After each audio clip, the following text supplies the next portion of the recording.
Hoy, en La Salud en tus manos, que puedes ver aquí en Popular Televisión y en el grupo Cadena Media, vamos a hablar del ictus. El ictus es una enfermedad que es la primera causa de muerte en las mujeres y la segunda causa de muerte en los varones. A veces es bastante incapacitante. Os digo una cosa, si yo estoy en mi casa y el presentador de un programa de salud sale diciendo lo que yo acabo de decir, automáticamente cambio de canal o apago la televisión. Pero yo os voy a pedir que no hagáis eso, porque nosotros precisamente aquí de lo que vamos a hablar es de cómo prevenir un ictus. También vamos a hablar de los síntomas que puede producir un ictus para conocerlo y poder actuar rápidamente. Sabremos lo que es una unidad de ictus y un código ictus. Además de eso, hablaremos del importante papel del fisioterapeuta en la recuperación de los pacientes que han tenido un ictus y vamos a dar la voz a una asociación de ACEMUR, que es la Asociación de Daño Cerebral Adquirido, para que nos den lo que ellos creen que necesita y que la sociedad debe aportar a este tipo de pacientes. Para todo ello tenemos aquí en el plató a Lali López, que es tesorera de ACEMUR. Hola Lali, gracias por venir. Hola, encantada de estar aquí. Alicia Tobar, que es fisioterapeuta, a pesar de ser muy joven, desde hace ya 18 años y los 3 últimos años dedicada solamente al ictus. Correcto, gracias por invitarme. Gracias por venir.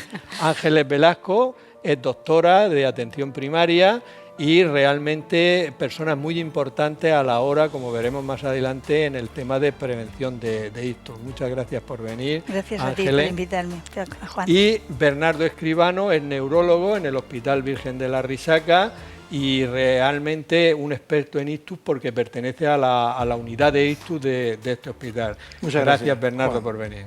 Amigo y compañero. Bueno, amigo de muchos años, de muchas guerras. Vamos a empezar por ti, Bernardo. Dinos exactamente qué es un ictus y por qué se produce un ictus. El ictus es un síndrome, o sea, es un conjunto de enfermedades que se produce cuando hay una falta de riego sanguíneo cerebral de manera brusca y repentina. Y entonces se produce porque las arterias que riegan el cerebro, como existen arterias que riegan cualquier otra parte del organismo, sufren una obstrucción brusca de las mismas, con lo cual el riego sanguíneo deja de aportarse a una región del cerebro y como consecuencia aparece una muerte de una parte de ese cerebro y esa muerte da lugar a unos síntomas que corresponden a las funciones que esa parte del cerebro está realizando. O sea que es una cosa brusca. Brusca. Estás bien y de pronto... Ictus viene de una palabra latina que significa golpe o algo repentino, brusco. Bueno, tenemos una sección que se llama Palabras de Médicos, donde nos lo van a explicar detalladamente lo que tú acabas de decir, pero ha hecho una introducción estupenda. Ángeles, muy importante. Aquí lo que se trataría, y en este programa hacemos mucha insistencia, sobre todo en las enfermedades que podemos prevenir, es cómo desde atención primaria, ¿qué hacéis para prevenir el ictus? Bueno, atención primaria es realmente el primer contacto que tiene la población con el sistema sanitario. Entonces, además de promocionar estilos de vida saludables, como que los pacientes fomenten el ejercicio físico, reduzcan su consumo de sal, no tomen alimentación muy rica en grasa saturada, etcétera, lo que hacemos es llevar un seguimiento y control de los factores de riesgo que pueden dar lugar a un ictus. Estos factores de riesgo son la hipertensión arterial, el consumo de tabaco, la diabetes, el sobrepeso o la obesidad, el aumento del colesterol, o también llamado hipercolesterolemia, y también el consumo excesivo de alcohol o otras drogas, entre ellas la cocaína. O sea que realmente la labor del médico de atención primaria es extraordinariamente importante para la prevención del ictus. Y yo creo que un mensaje es que gran parte de los ictus, si no prevenir al 100%, porque al final siempre se dice que los médicos ganamos batallas pero perdemos la guerra, por lo menos retrasar muchos años su aparición. Efectivamente, el hacer un seguimiento estricto y un buen control de esos factores de riesgo en los pacientes que lo presenten, obviamente disminuye la morbimortalidad de muchas enfermedades, el ictus, enfermedades cardíacas y otras enfermedades cardiovasculares, por supuesto, Juan. Lali, cuéntanos qué es DACEMUR y cómo surgió esta asociación. Pues DACEMUR es una asociación sin ánimo de lucro que se creó en el año 2002 ante la inquietud pues, de familiares y gente afectada por daño cerebral adquirido. ¿Y cómo surgió la idea de...? Pues no había nada en la región y entonces necesitaban que tuvieran seguimiento, dónde ir, qué hacer después, pues de papeles, de todo, ¿no? ¿Y van muchos pacientes a Sí, Dacebur? llaman muchísima gente, por teléfono sobre todo son las que donde más se atienden. Y no es el primer contacto que tiene el paciente cuando sale del hospital.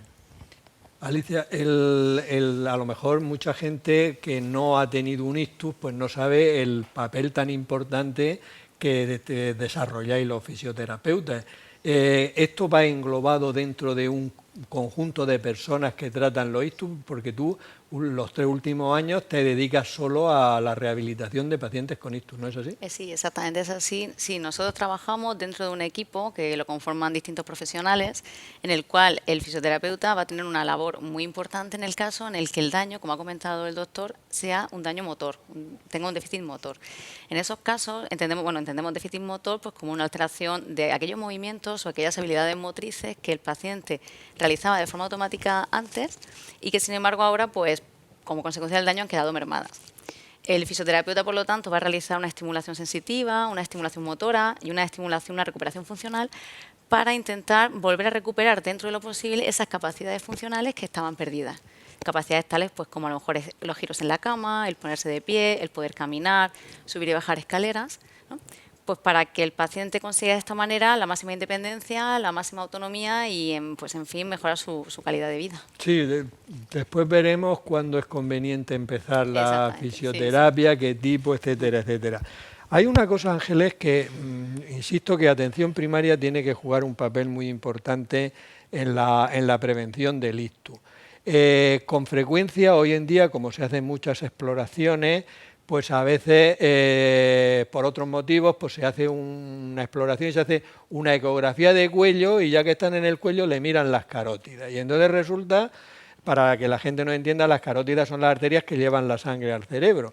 Y entonces, pues hay unas placas, se descubren accidentalmente, la persona tiene, por ejemplo, 60 años, está estupenda, le han hecho una ecografía del cuello por otro motivo y le descubren unas placas en las carótidas. Eso, cuando se lo dicen al paciente, le da un pasmo, ¿eh? No le da un ictus, pero sí un pasmo, ¿vale? Entonces, y llega el médico de atención primaria, ¿qué le hacéis? ¿Le ponéis algún tipo de tratamiento? ¿No ponéis tratamiento, pero vigiláis más los factores de riesgo? ¿Qué hacéis en ese caso? Porque es frecuente. Sí, bueno, pues depende, claro, depende del paciente y de factores de riesgo que pueda tener. Entonces, en este caso me llega un paciente, lo primero que mido es la edad, efectivamente. ¿Por qué? Porque a mayor edad, la arteriosclerosis, que es el estrechamiento de las carótidas, de cualquier arteria de nuestro cuerpo, pero en este caso de las carótidas es mayor. A partir de los 75 años, los pacientes tienen más propensión a que esas arterias estén estrechadas y se puedan obstruir. Entonces, yo miro la edad, ese paciente me viene, si es conocido por mí, posiblemente tenga mucha información de él, pero si no, lo que hago es, a mitad de la edad, pregunto si ha tenido algún síntoma que a mí me haga sospechar en que pueda haber tenido una alteración o un síntoma de tipo neurológico e inmediatamente me fijo en los factores de riesgo para formar la placa de ateroma, que es los mismos que he dicho antes: la hipertensión, la diabetes, la obesidad, el tabaquismo o el consumo de tabaco y el aumento de colesterol. Entonces, si tiene alguno de estos factores de riesgo, miro si los tiene bien controlados. Porque si tiene un mal control de la tensión, lo que hago es que pongo tratamiento para la tensión. Si tiene el colesterol malo, lo que pongo es un tratamiento, que son las estatinas, que son fármacos que hacen que el colesterol que llamamos malo, la LDL colesterol, no produzca esa plaquita de ateroma, que no es otra cosa que un acúmulo de colesterol en la pared de las arterias. Y dicho esto, lo que hago con este paciente es ver esos factores de riesgo. Posiblemente, como cualquier otra exploración básica, además de una analítica y un electro, lo que sí le pediría era una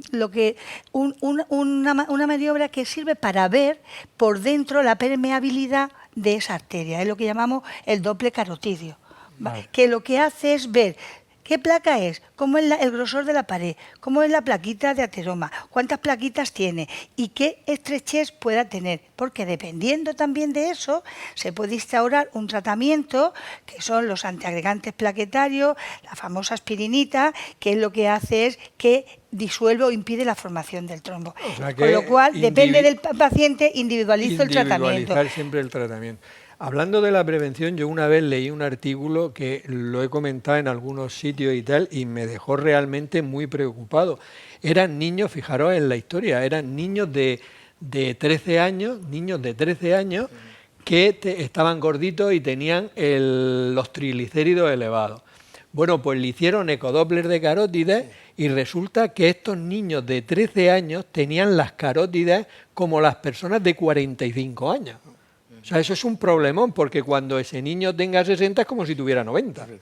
Entonces, la prevención desde la infancia es de las cosas más importantes, no solo para el ictus, sino para muchas enfermedades.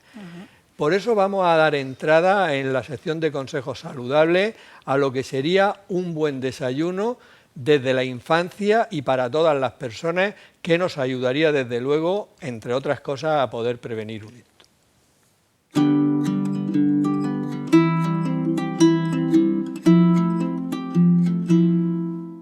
Un desayuno saludable puede ser un café con leche. Hay muchas alternativas de desayuno saludable. Hoy vamos a ver unas, pero depende de la imaginación de cada uno. Vamos a ver cuáles son los ingredientes que podrían formar parte de un desayuno adecuado.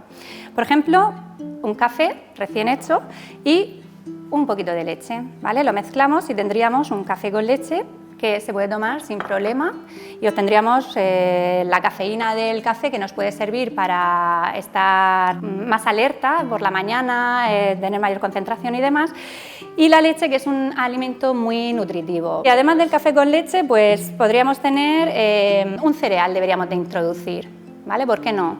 Si es integral, mejor. La diferencia entre un pan blanco y un integral es que el pan blanco le han quitado la fibra, el salvado, las vitaminas, los minerales, con lo cual nutricionalmente no tiene mucho, no es muy atractivo. ¿Qué le podríamos añadir para que fuera un desayuno adecuado?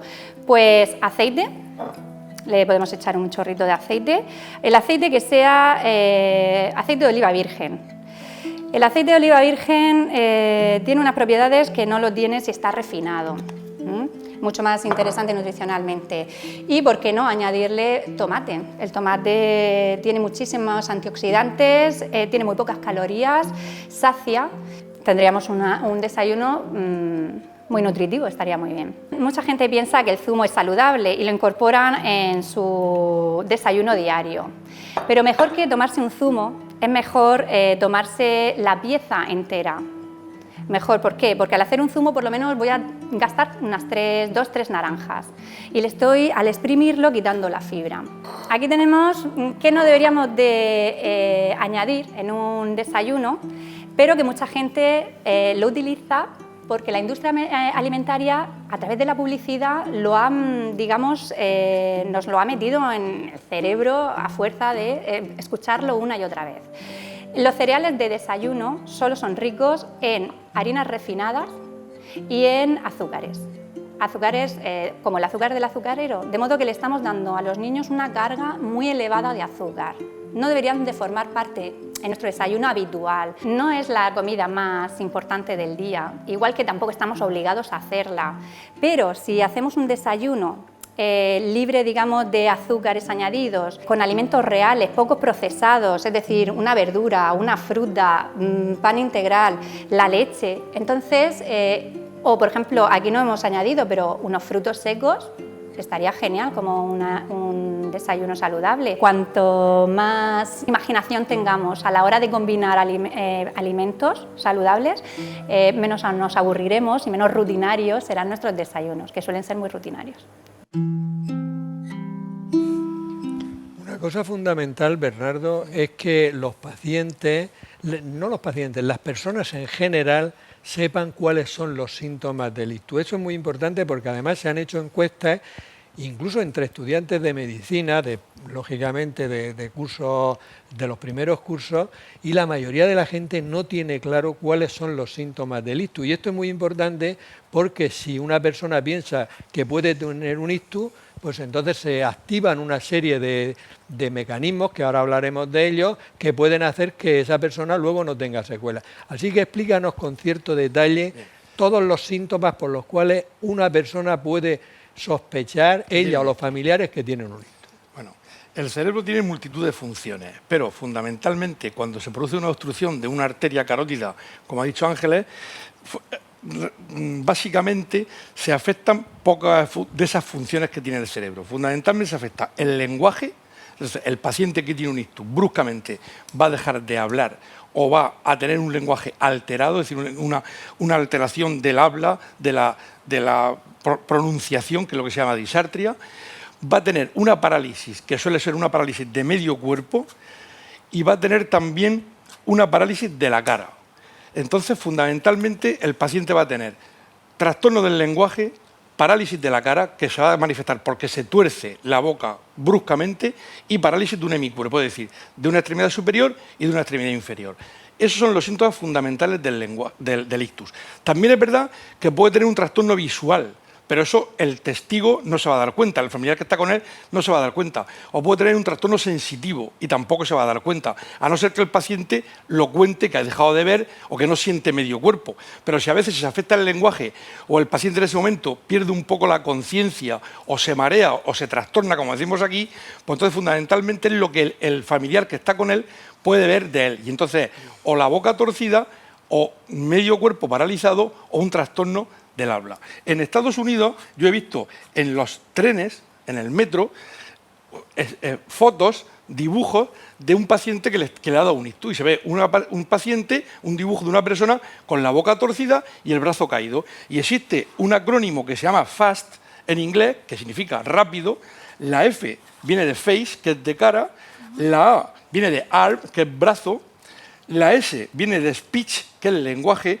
Y la T viene de time, que es tiempo, que significa que cuando se te altere la cara, el brazo o el lenguaje, rápidamente, time, tienes que buscar ayuda porque estás teniendo un ictus. O sea, eso es útil. Es muy importante, claro, que toda la gente lo conozca. Exactamente. Entonces, lo de FAST está puesto en las tiendas, en el metro, está puesto en los transportes públicos, en los chirimbolos de las plazas en Estados Unidos, porque lo tienen clarísimo. Pues me parece una idea muy buena y que deberíamos de copiar, ¿no? Pues sí, la verdad. Además, hay una anécdota que es muy curiosa.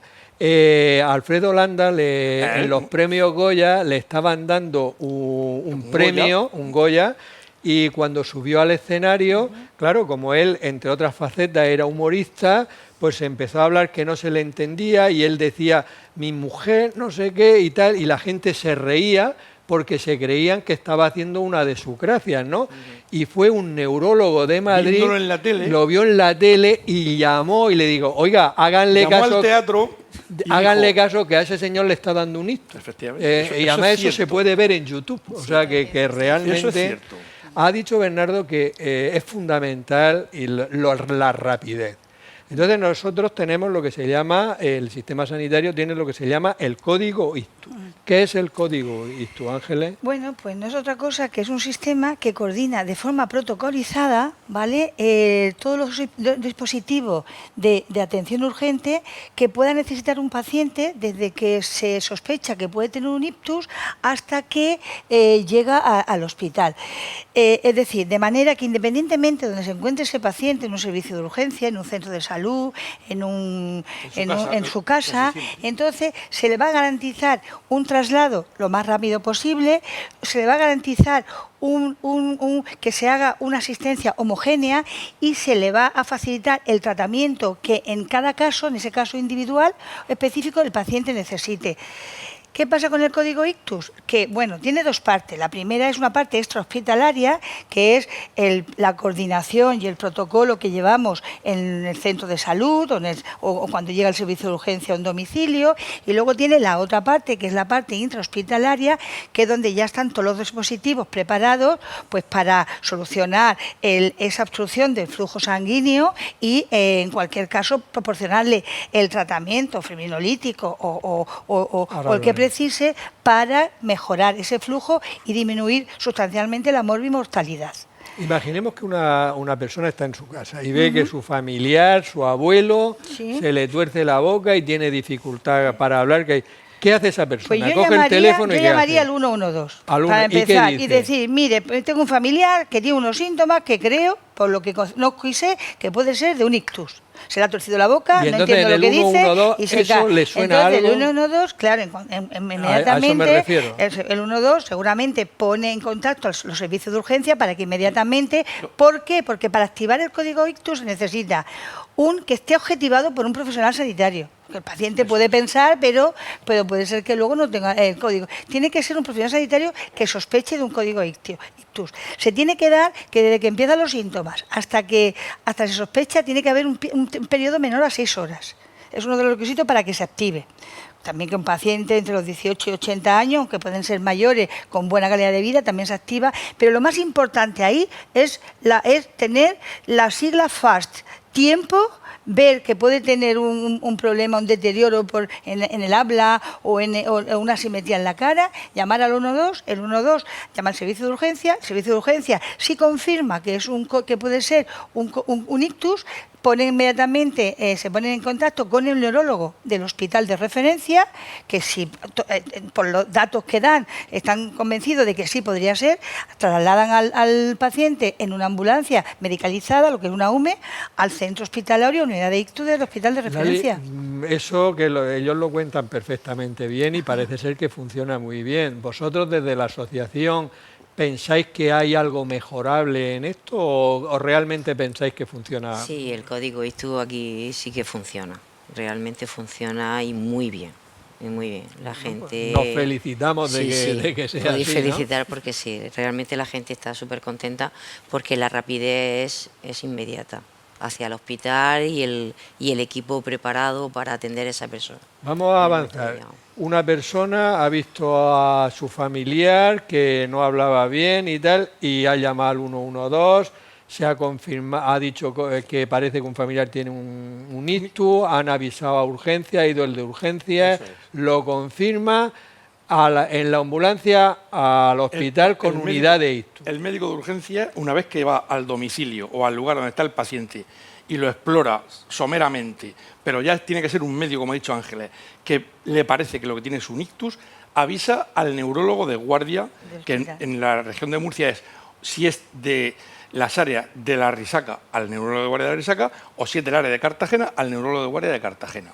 Que en otras comunidades obviamente también tienen unidades de ictus. Pero como ha dicho Lali, de Murcia no es por nada, pero estamos de las primeras de España.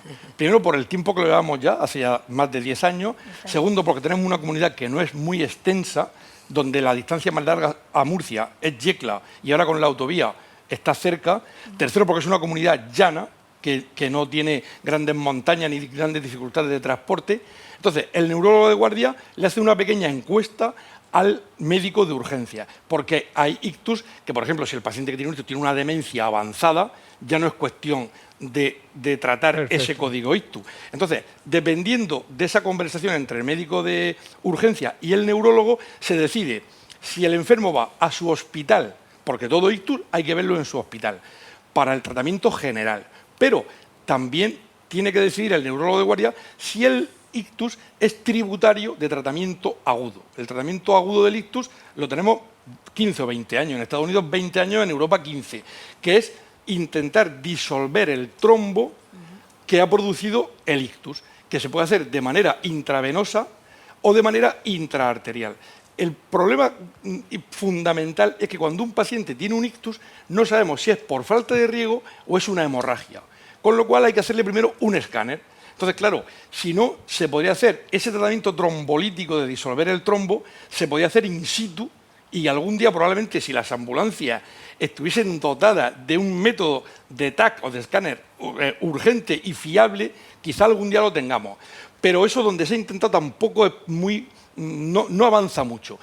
Lo que está claro es que el médico de urgencias tiene que consultar con el neurólogo de guardia, y si el neurólogo de guardia cree, que la mayoría de las veces se cree que sí, tráetelo para acá. Entonces el enfermo, aunque no corresponda a la risaca, sea del Morales, sea del Reina Sofía o sea de Caravaca, sí, no pierde el tiempo en ir a ese hospital, sino que va directamente a la risaca. Entonces ya entra en lo que ha dicho Ángeles, que es el código ictus intrahospitalario. Y ahí llega el paciente y ¿qué personas están allí preparadas? Bueno, preparado es que una vez que el neurólogo ya sabe que va a venir, el neurólogo ya lo espera en la puerta de urgencia.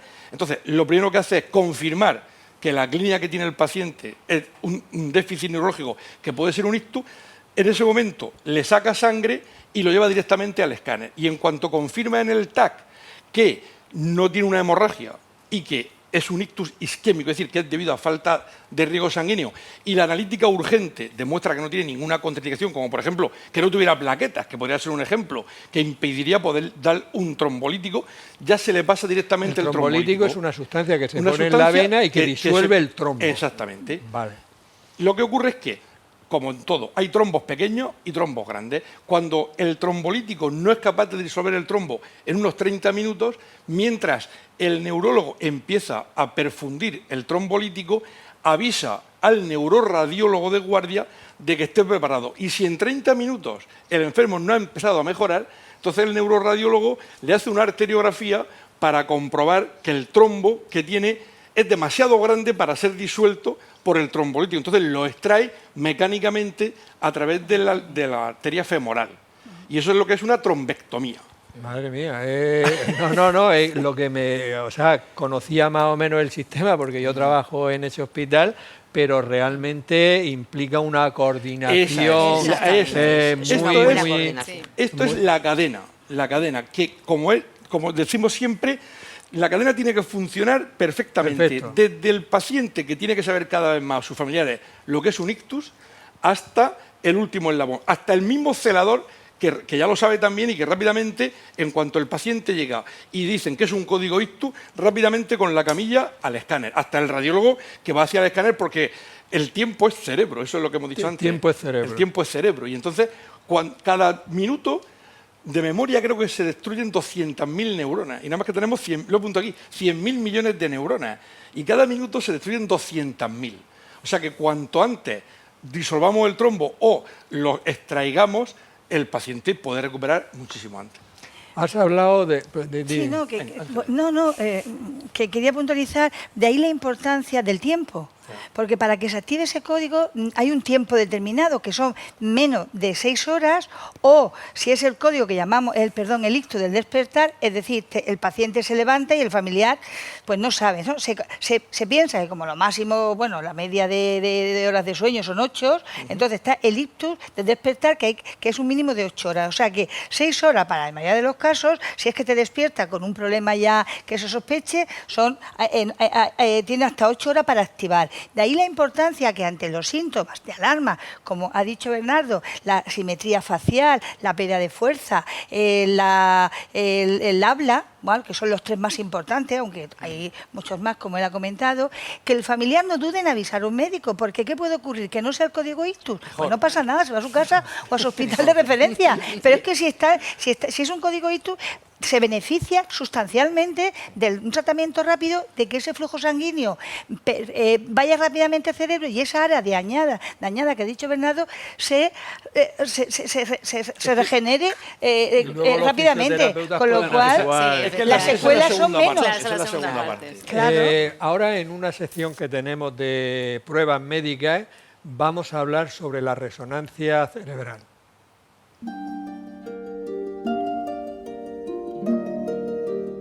En una resonancia de cerebro podemos ver todas las estructuras anatómicas en diferentes planos, bien sagital, coronal o axial, o plano oblicuo.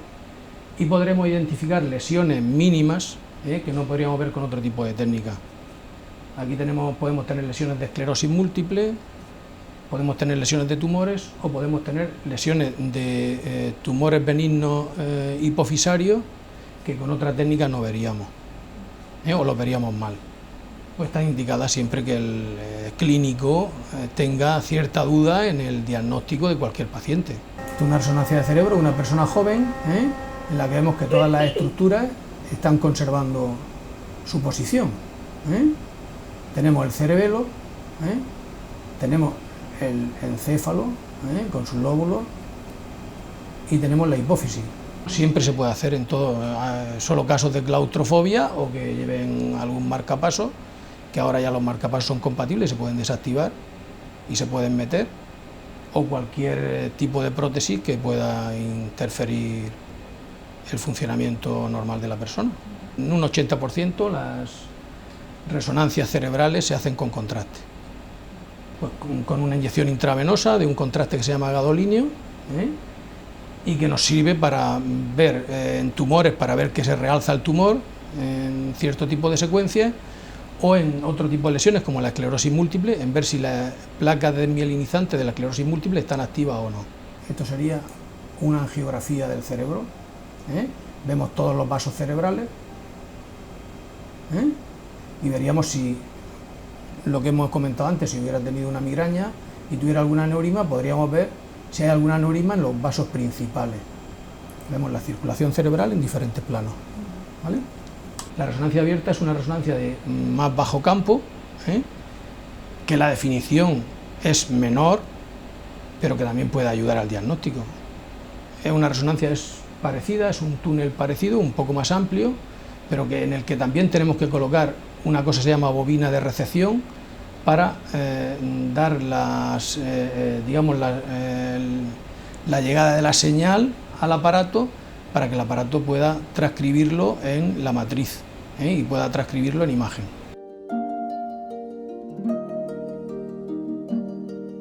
En nuestra sección de pruebas médicas hemos hablado de la resonancia magnética del cerebro.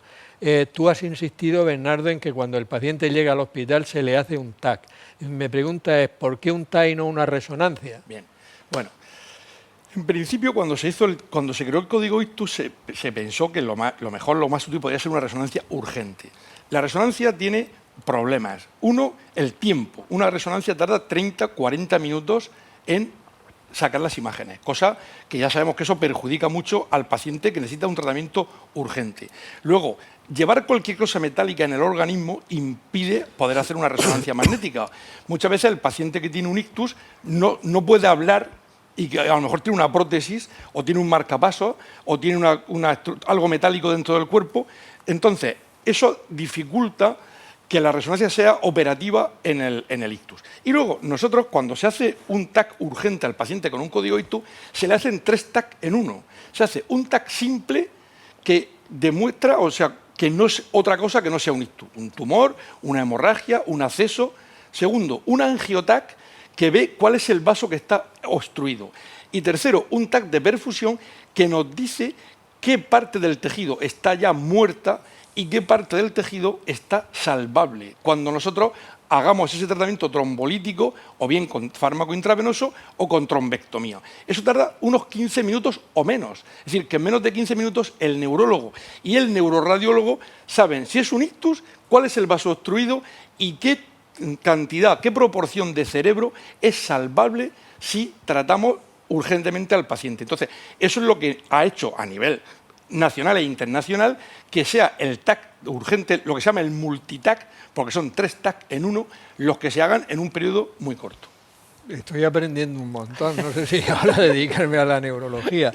Pero bueno, yo veo que para el tratamiento, primero el papel del ictus, de la persona que ya ha tenido el ictus, fundamental médico de atención primaria y de urgencias, que lo ve, el de urgencias fundamentalmente, segunda pata de esta mesa de 4 patas, el neurólogo, pero luego el paciente puede tener que dar, a pesar de hacerlo todo tan perfecto, no quedar del todo bien, ¿no? Yo quiero decir una cosa, que esto, que ha supuesto un avance fundamental en el tratamiento del ictus, aquí en Murcia, que estamos bien, conseguimos con todo este mecanismo trombolizar a un 10, 12, 15% de los ictus. No trombolizamos a más, porque muchos o llegan tarde, o tienen contraindicaciones para la trombolisis, o es un ictus demasiado leve que no merece la pena el riesgo de dar un fármaco que puede provocar una hemorragia. Y que aunque consigamos tratarlo, se puede hacer la regla de los 3 tercios. Un tercio de ictus va a quedar bien del todo, otro tercio de ictus va a quedar muy tocado, incluso fallecer, porque hay una mortalidad del 10, 12, 15% de los ictus, y otro tercio, que es donde influye más la rehabilitación, que es donde hay que luchar a tope por ello. Entonces, claro, ahí es donde entra la tercera y la cuarta pata. Sí, eso es lo que quería ver contigo, Alicia. El tema de una persona que ha tenido un ictus y que, bueno, pues tiene algunos déficits. ¿Cuándo se empieza la fisioterapia? ¿Enseguida? Enseguida me refiero a los 2 días, a los 3 días, a la semana. ¿Cuándo es lo indicado? Pues la fisioterapia o la rehabilitación, en el caso en que el déficit no sea motor, ¿vale? La misma prisa que tenemos para atenderle de manera urgente, no tan urgente, pero sí con mucha prisa, la rehabilitación debe ser también muy temprana. Esperamos a que desde la unidad de ictus avisen de que clínicamente está estable y llaman a la rehabilitadora, ¿vale? Y entonces la rehabilitadora sube y lo valora. Y ya entonces nos pasa a nosotros y nosotros subimos. Por lo tanto, debemos verlo ya en planta. Es muy importante verlo ya directamente en planta, antes de que el paciente se vaya a su domicilio. Vale. Porque vamos a tener un doble beneficio. Primero, una movilización temprana que va a tener a la larga un mejor resultado en comparación con aquellos que pues, no inician tan temprano el tratamiento. Y por otro lado, nos va a poner en contacto con la familia para darle consejos posturales, consejos de movilización, porque puede ser que se dilate en el tiempo desde el alta hospitalaria hasta que empiece con nosotros. Entonces esos consejos van a acelerar un poquito el tratamiento. Y porque a veces nos ha pasado pacientes que vienen y los familiares no se han atrevido ni a tocarles el lado, porque no lo saben. Y son pacientes que llevan un mes sin ningún tipo de estimulación sensitiva. Pues les da miedo a lo mejor. Claro, por miedo, efectivamente, les da miedo. Entonces ahí los tranquilizamos, les decimos que no pasa nada, les damos una serie de pautas y entonces pues le da a la familia, digamos, que se atreve un poquito más y colabora de manera bastante positiva para cuando venga a nosotros, que estén un poquito mejor. Yo creo, Lali, que la parte más invisible de todos, porque el papel del fisioterapeuta la gente también sabe que es importante. Yo creo que es el tema de las asociaciones. Hay asociaciones de otras patologías que sí que tienen mucho renombre. Por ejemplo, Sí. la Asociación de Diabéticos es conocida, la de esclerosis múltiple y tal. Creo que vuestra asociación, que es fundamental, puesto que se trata en general de personas mayores, que algunos quedan con secuelas, debería de desarrollar un papel más importante. ¿Qué actividades lleváis a cabo? Y ahora después nos dais incluso el teléfono, email o algo, para que la gente sepa dónde puede contactar con vosotros, porque son miles de dudas las que le surge a la familia de un paciente con ictus, que vosotros podéis ayudarle. Sí, además es que es eso, en el momento que salen del hospital pues se sienten bastante perdidos, ¿no? Y entonces una manera de intentar conllevar, porque se llevaron a una persona pues a lo mejor encamado y entonces no saben qué hacer con él, ¿no? Que es ahí donde creo yo que falla un poco nuestra sanidad, ¿no? Con el código Ictus salvamos vidas, pero ¿y luego qué, no? ¿Cómo seguimos esa rehabilitación? Entonces ahí es donde nosotros desde ACEMU intentamos hacer un poco más de presión, ¿no? Para que nos escuchen y que vean que realmente es donde tenemos que empezar a hacer algo más, ¿no? De lo que hay. Desde DACEMU, pues nuestras actividades, sobre todo el programa de información y apoyo a las familias, ¿no? Dándole orientación, información en todo momento y atención psicológica incluso. Luego también tenemos un programa de autonomía personal que hemos formado hace poco también con personas especializadas, ¿no? en terapia ocupacional, neuropsicología, también tenemos fisio también neurológico, y eso pues intentamos que la dependencia vaya disminuyendo todo lo que se pueda, ¿no? Intentar hacerlo lo antes posible, que es principal. También tenemos socios, porque estas personas pues tienen un riesgo de exclusión social muy grande, porque realmente pierden todas las amistades. Cuando venga una persona pues se le altera el carácter, no lo puede llevar a lo mejor a una comida social. Entonces pues intentamos que hacer pues, excursiones adaptadas, ¿no? Que tenemos un convenio pues con el Parque Regional y a través de Fandif, COCENFE, entonces de alguna manera pues lo sacamos junto con familiares también, También tenemos pues lo que son grupos de ayuda mutua, tanto para familiares como para afectados, que es muy importante.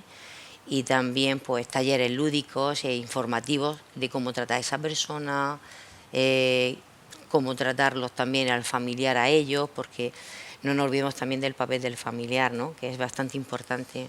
¿De todo esto se informa en atención primaria? Por ejemplo, ¿tenéis algún mecanismo para...? Sí, vale. La trabajadora social que está en los centros de salud es la persona que le va a dar información tanto al paciente, si es que las secuelas le permite el entendimiento de lo que se le dice, como a los familiares, todos los recursos existentes. Entre los recursos que existen a nivel nacional, uno es la ley de la dependencia. El paciente, según el grado de discapacidad que tenga, no todos los ictus son iguales y no todos los ictus dejan secuela, algunos dejan, algunos son permanentes, algunos va a depender del daño. No es lo mismo hablar de un ictus transitorio que en horas se resuelve y posiblemente no deje secuela en el paciente, que un infarto cerebral masivo, que posiblemente el paciente pues quede con muchas de sus funciones mermadas. Entonces, con la ley de la dependencia, el familiar o el paciente puede solicitar lo establecido en esa ley según el grado y nivel de discapacidad. Pero también existe a través del Servicio Murciano de Salud una serie de recursos sanitarios que están o financiados o que se pueden tramitar. Por ejemplo, los hospitales de media estancia. Hay pacientes que después de sufrir un ictus y tras la fase aguda aún necesitan cuidados médicos que no se le pueden dar en el domicilio, pues se le traslada a un hospital de media larga estancia el tiempo que necesita esta recuperación. Pero es que también existe lo que es el transporte sanitario. Pacientes que no tienen los medios o no dispone de los medios o no se queda en condiciones para desplazarse a las consultas ambulatorias o las consultas de seguimiento de su proceso o que necesitan rehabilitación, pues se le pone una ambulancia. También tenemos, dentro de los hospitales, también está la unidad de trabajo social que apoya, asesora y ayuda en todos los problemas sociales que puedan tener el paciente o familiares. Y por último, comentaros los centros de día, que es un recurso de apoyo familiar. Es un recurso donde los pacientes durante unas horas van a estos centros, donde tienen todas las necesidades terapéuticas cubiertas, pero que les sirve al familiar para compaginar el cuidado de ese paciente con su actividad laboral. Y luego también el catálogo de protésicos, una serie de material protésico que también están financiados o se transmitan a través del Servicio Murciano de Salud. Y, por supuesto, asociaciones como la CEMUR, la Oficina de Información de Discapacitados, que también está en la región de Murcia, y algunas otras asociaciones que existen para estos pacientes. El tratamiento con el fisioterapeuta, una sesión, ¿cuánto tiempo dura y cuántas dais a la semana? Y luego, cuando el paciente ya se ha dado de alta, ¿hay fisioterapeutas en todos los centros de salud? ¿Cómo funciona esto? Bueno, a ver, nosotros las sesiones, para que realmente sean productivas, tienen que ser intensas, ¿vale? Tenemos que aprovechar, darle mucha intensidad, sobre todo al principio, porque contamos con un margen de tiempo, ¿no?, pues un poquito limitado, y entonces pues tenemos que dar, basándonos en la situación basal del paciente, porque no va a ser lo mismo un hombre que era deportista que ha tenido un ictus que una persona de 80 años que ha tenido un ictus, ¿no? Tenemos que adaptarnos a esa situación basal. Pero intentamos hacerlo pues lo más intenso posible.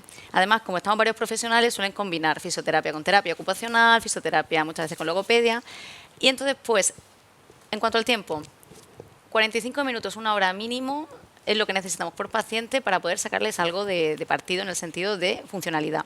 Aparte, si tenemos más tiempo, porque podemos mandarle otras actividades en el caso que el paciente no tenga tanta afectación. Y luego, además, intentamos mandarle ejercicios para casa sin sobrecargar a los familiares, porque comentaba que es verdad que es una enfermedad familiar, pero bueno, intentamos pactar con los familiares algunos ejercicios que no sean muy recesos a hacer, no les dé miedo, para aumentar por la tarde el tiempo y la intensidad. Muy bien. Ahora vamos a dar paso a la sección Palabras de Médicos, donde Juan Carlos Ferre nos va a decir qué significa y de dónde viene la palabra ictus. Muy buenas. ¿A qué no adivinan la palabra de la que les voy a hablar? Y con esta pista menos. No voy a hablar del metrónomo, no voy a hablar nada de música. Bueno, o quizás sí, Un poco. ¿Por qué? Porque voy a hablar de la palabra ictus. Los romanos le nombraron con esta palabra, con ictus, a la sílaba en la que recaía el acento. Al igual que en música hay tiempos fuertes y tiempos débiles. Fuerte, débil, débil. Pum, chin, chin. Ya hemos conseguido un vals, ritmo de vals. Pero pronto pasó a significar choque. Choque, ictus. Y de ahí que en medicina, cuando el ictus es en el pulmón, los médicos dicen, pues es un ictus en el pulmón o pulmonar, un ictus cerebral, que es el más conocido, cuando da el cerebro, ictus en el corazón, un golpe que pierde el conocimiento o que deja de funcionar algo. Palabras de médicos. Bernardo, hemos dicho que el ictus normalmente es una enfermedad de personas mayores, ¿vale? Pero también se ven ictus en personas jóvenes. ¿Cuáles pueden ser las causas de que una persona joven tenga un ictus? Bien. Como ha dicho muy bien Ángeles, el ictus se produce mayoritariamente por las pacientes que tienen unos factores de riesgo vascular que producen una sucesiva o progresiva arteriosclerosis de las arterias y, en definitiva, una obstrucción de las mismas que produce el ictus. Pero eso no ocurre en todos los ictus, eso es en la mayoría.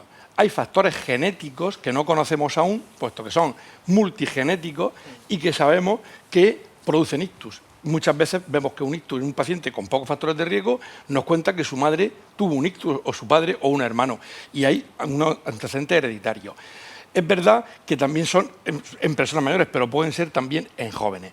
Pero como tú preguntas, las últimas estadísticas ya en los países occidentales muestran que está disminuyendo la incidencia del ictus en el anciano, porque nuestros compañeros los médicos de familia cada vez los tratan mejor los factores de riesgo, no solamente ellos, el endocrino, el internista, el nefrólogo, el cardiólogo, que previene mucho mejor el ictus, y luego también el mejor estilo de vida que tenemos cada vez la gente, los habitantes. Bueno, perdona, Bernardo, a ver, ahí ¿no estás de acuerdo? No estoy de acuerdo. Vamos a ver, estoy de acuerdo en que las personas a partir de una edad se están cuidando un poco más. Eso. Pero los jóvenes tienen unos hábitos de vida realmente perjudiciales. Es la segunda parte.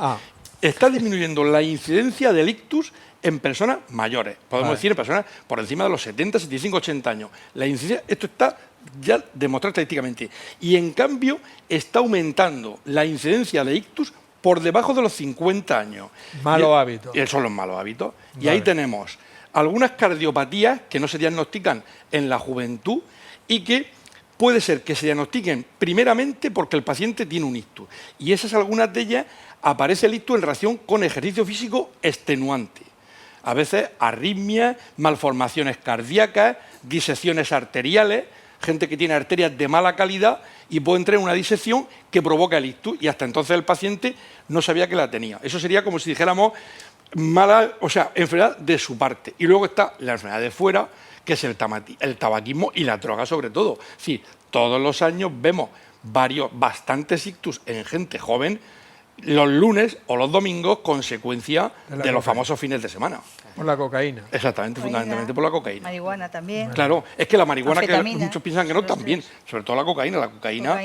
Y ahora otra vez que creo que la heroína está otra vez más en forma. Y creo que hay que llamar también la atención del ictus en personas moderadamente, de una edad moderada, en torno a los 40 años, en mujeres fumadoras que toman anticonceptivos, ¿no? Esa es una asociación. La asociación mujer por eso, 35-40 años, como acabas de decir, tabaco y anticonceptivo, y si es migrañosa, o sea, mujer migrañosa con tabaco y anticonceptivo, todos vemos ictus con frecuencia, que no suelen ser graves, pero ya pueden dejarte una focalidad y luego ya, pues eso, una dependencia de fármacos ya de por vida también, que tienes que tomar para hacer la prevención secundaria, y el miedo que lleva ya cada uno en el cuerpo. Porque un ictus, prácticamente hoy, tener un ictus es la primera causa para que te dé el segundo ictus. Es decir, que cuando uno tiene un ictus, decimos, ¿ha tenido usted otro antes? Pues a veces sí, porque ya es otro factor de riesgo. Es decir, tener un ictus ya es un factor de riesgo para el segundo.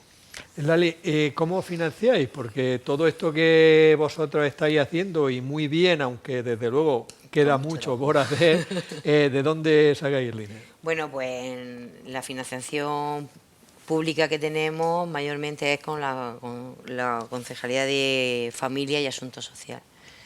el IMAS, el Ayuntamiento de Murcia y el Servicio Murciano de Salud. Luego también tenemos financiación privada, pues lo hacemos con mercadillos solidarios, carreras también solidarias y donaciones. Y siempre se ha dicho, hay una frase que dice, ¿y quién cuida al cuidador?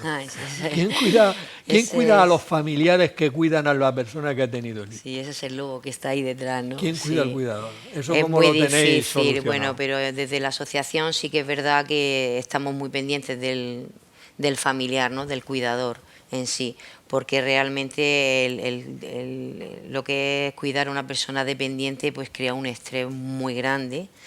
Y a veces pues no lo pueden sobrellevar la mayoría. Entonces pues nos dedicamos a atenderlo pues psicológicamente, pues también hacemos talleres de relajación para que desestresen un poco, también le damos unas pautas a seguir, cómo cuidarlos, pero también cómo cuidarse ellos. Si no se cuida el cuidador no puede cuidar al enfermo. Entonces intentamos que esas pautas las lleven a cabo todos los familiares y de esa manera la verdad es que va funcionando bastante mejor. Quería puntualizar que existe en la Consejería de Sanidad editada una guía para el manejo del paciente y cuidadores de pacientes con ictus. Es una guía que está muy bien porque no solamente habla de la sintomatología sino de todos los cuidados que ese cuidador puede ofrecerle, aparte de todos los recursos sociales, sociosanitarios, y está muy bien. Y es bueno. Sí, nosotros también tiramos mucho de eso, ¿no? ¿Sabes? Y intentamos hacer también talleres en el cual pues, le vamos enseñando cómo manejarlo en casa, cómo atenderlo, porque siempre no tienen el mismo humor. Entonces tiramos mucho de esa guía. Vamos un poquito justico de tiempo. Se me acaba de ocurrir una cosa. Pues dila, Bernardo, si se te ha ocurrido es buena. Porque el abandono de la sociedad patriarcal o matriarcal que teníamos hace 30 o 40 años, cuando el abuelo, estaban todos los hijos allí cuidando al abuelo y los nietos todos los días allí con él, ha cambiado a que ahora es el abuelo el que cuida a los nietos. Entonces, el ictus, aparte de ser una problemática personal y familiar importante, es una problemática social también importante, porque el abuelo pasa de ser el que coge al nieto del colegio o el que lo lleva al colegio o la abuela que le hace la comida al nieto porque los padres trabajan, pasa no solamente a no hacer eso, sino que se lo tienen que hacer a él. Y eso en la familia suele ser una catástrofe, y es de un día para otro. El abuelo que hoy era capaz de todo, mañana está hemipléjico y encima no habla, y encima no traga, y está en la cama. No lo pongas tan mal. No, lo digo por la prevención. Que es la realidad, la prevención, ¿no? Es que la realidad es esa, se estructura toda la familia, pero de un día para otro. Vamos a dar paso a la calle, que también quiere preguntar. Venga. ¿Cómo explicarían ellos que el ictus trabaje en distintas zonas del cuerpo? Me explico. Porque a uno solo le afecta nervios ópticos, miembros inferiores o exteriores, o ambos. Así que, debido a cuál es la arteria que se obstruye, porque todas las arterias del cerebro, cada una va a un sitio distinto y riega un territorio determinado que da lugar a unas funciones. Si uno tiene, por ejemplo, una trombosis de una arteria del hemisferio izquierdo, que el lado izquierdo del cerebro, tendrá una parálisis del lado derecho y se quedará sin habla. Si es del lado derecho, tendrá una parálisis del lado izquierdo, pero no perderá el habla.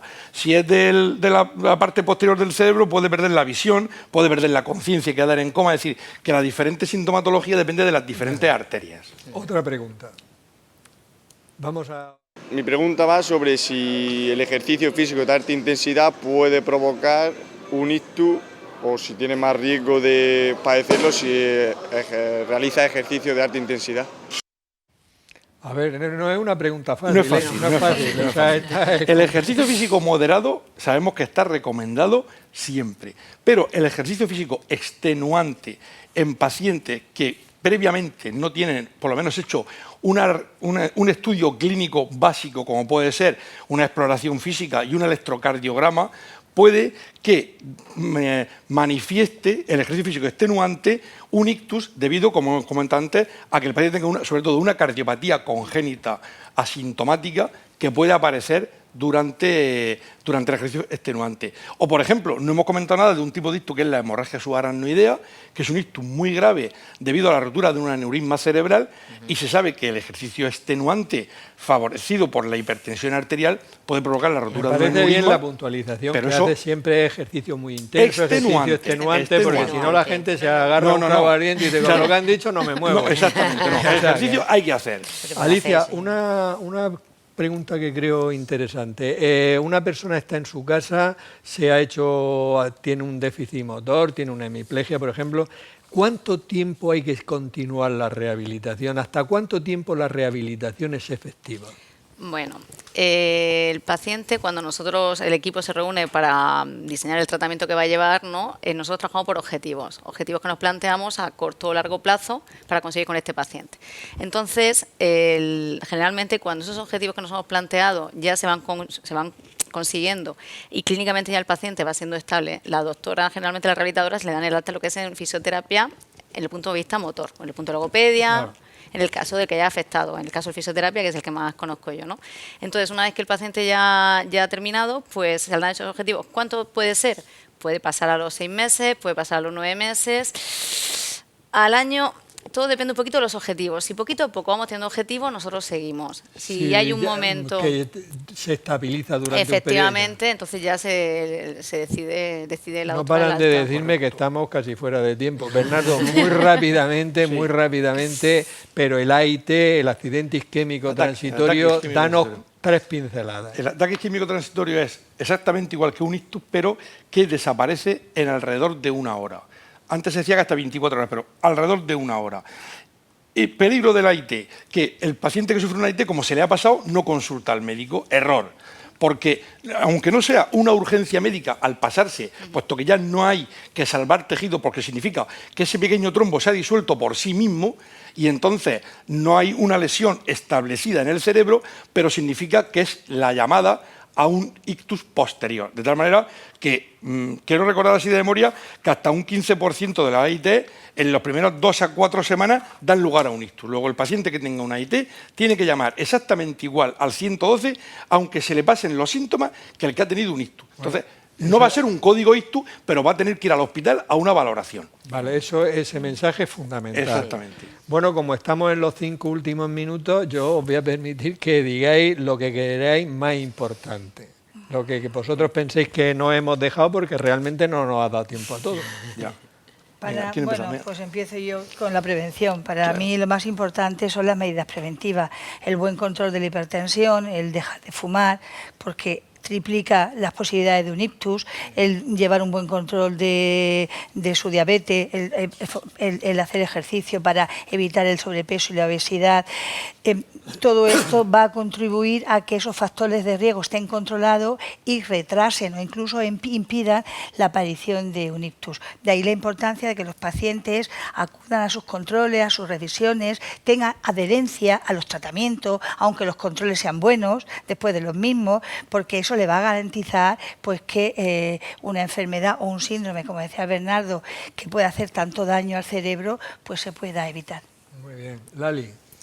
Pues yo, financiación, para poder tener una continuidad de las terapias para estas personas y sensibilización. Social. Social. Alicia. Pues yo remarco la importancia del trabajo en equipo, de que somos un equipo de diversos profesionales y la importancia también de intentar, por parte del paciente, estar motivado y venir con muchas ganas, porque es verdad que vamos a hacer muchas cosas, pero se le va a sacar mucho partido, entonces la motivación es fundamental. ¿Y Bernardo? Tiempo. O sea, rapidez. Me han quitado cosas. Lo del equipo multidisciplinar me lo ha quitado Alicia y lo de la prevención me lo ha quitado Ángeles. Pero entonces me queda el tiempo. O sea, conocer los síntomas, conocerlos en la población cada vez más, saber que el ictus es una enfermedad de personas mayores, saber que esto no da habitualmente en gente joven, conocerlo a la población, conocerlo a los familiares, no abandonar a los abuelos, porque nos pasa muchas veces que el abuelo vive solo y cuando el abuelo lleva 12 o 14 horas sin saber nada de él, entonces el vecino o el hijo abre la puerta, entonces está el abuelo en el suelo hemipléjico 12 horas, que eso ya no tiene tratamiento, y que luego la cadena funcione. La cadena, el médico de urgencia hospitalaria, el neurólogo de guardia, el médico de la puerta de urgencia, que lo tiene claro también, y esto es transmisión. Educación. Y seguimiento después. Eso es. Bueno, Ya lo ha dicho eso, Alicia. Creo que ha sido un programa realmente muy interesante. Creo también que ha sido bastante útil para la población en general. No voy a insistir en nada más porque ellos lo han dicho perfectamente todo. Desear que os haya gustado el programa. Saber que en el siguiente vamos a hablar de la cefalea en general y de la migraña en particular. Y como algunas veces al terminar el programa digo una frase, en este caso la voy a repetir: vive y deja vivir, porque yo creo que esto sí que va a ayudar a prevenir el ictus también.